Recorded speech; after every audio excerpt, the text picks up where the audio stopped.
favorite creationist arguments.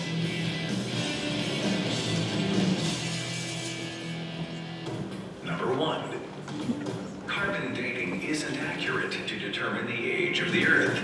Well, perhaps that's why carbon dating isn't the preferred method for dating rocks and fossils. In fact, there are a great many methods of radiometric dating that accurately measure the decay of radioactive elements in rocks, meteorites, and fossils. And those methods can confidently measure the age of planet Earth to be 4.5 billion years.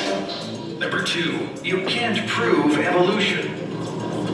As opposed to proving the young Earth theory from primitive anonymous documents?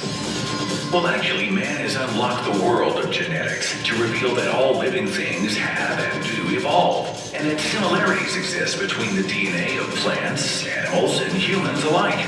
Evolution is observable, provable science. To quote the famous evolutionary biologist Stephen Jay Gould, creationist critics often charge that evolution cannot be tested and therefore cannot be viewed as a properly scientific subject at all. This claim is rhetorical nonsense. Number 3. If man evolved from monkeys, why do we still have monkeys? This is like asking, if America was colonized by the English, why do we still have England? Next question, please. Number 4. The human eye is too complex to have evolved. This argument is also known as irreducible complexity. This gross oversimplification ignores creatures like the single-celled euglena, which have evolved antennae for light. Mollusks and jellyfish have evolved varying grades of vision. Plus, consider this, the human eye is more poorly constructed and much less acute than the eye of the octopus or the great horned owl. Did God care more about the design of the horned owl than his own children? Number 5. Atheism is actually a religion. Indeed, much like not collecting stamps might be called a hobby, or not smoking might be called a habit. Number 6. Oh yeah? Well, scientist X believes in God.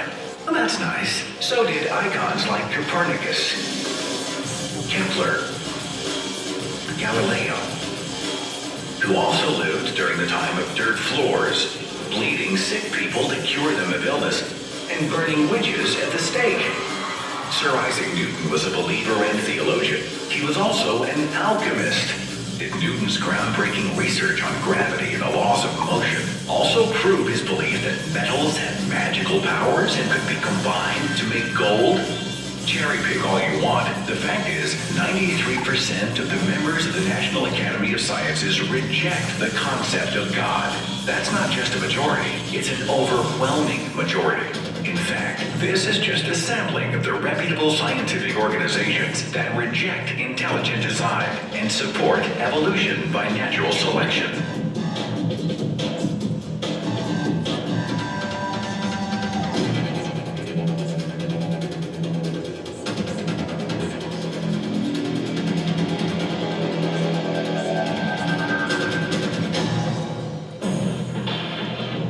Number 7.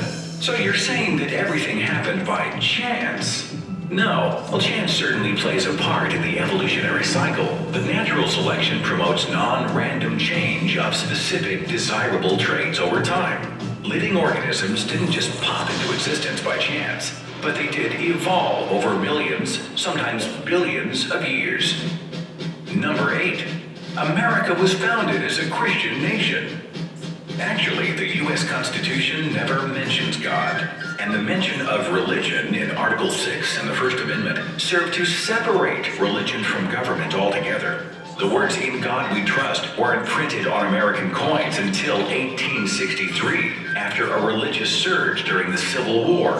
Paper money didn't happen until 1957. The words "under God" weren't even in the original Pledge of Allegiance. They were added by Congress in 1954. And many of our founding fathers were either deist or ambivalent about the Christian God, including Thomas Jefferson, Benjamin Franklin, James Madison, John Adams, Thomas Paine, and even George Washington. Number 9. The second law of thermodynamics. We love this argument because it is thrown out so flippantly and with so little understanding. In a nutshell, the second law of thermodynamics says that systems must become more disordered over time. So, complex living cells and organisms couldn't have come out of basic inanimate chemicals. In other words, more time means more chaos. What creationists fail to mention is that this law only works in a closed system where no energy or matter leaves or enters. The Earth is not a closed system. It receives outside heat and light from our sun's nuclear fusion, fueling simple organisms so that they can become more complex by consuming other forms of life and non-living materials. Here's an easy way to frustrate this argument. When a Christian brings up the second law of thermodynamics, ask him what the other laws are. When he shrugs and stares into space, you'll know how truly informed he is on the subject. And finally, number 10, our favorite. Adolf Hitler was an atheist. Well, actually, Hitler was raised Roman Catholic. In Mein Kampf, Hitler speaks of the creator of the universe and says the Aryan race was created by God. His religious views, or lack of them, remain in dispute. But using the name of history's greatest tyrant isn't an argument. It's a provocation that has nothing to do with the concept of evolution or creation. Invoking Hitler is a hot button designed to distract people from the true evidence that God only exists in the imagination of man. So there they are, our top 10 favorite creationist arguments. The next time you come up against one of these, just remember that your worldview is based on evidence. Their worldview includes an invisible divine daddy, 2 naked people and a talking snake, contradictory documents written in the Bronze Age, the wearing of torture devices around one's neck, and bumper stickers that proudly say, 7 days without prayer makes 1 week. For the record, we're not sure the creationist argument could be much weaker. We're just saying.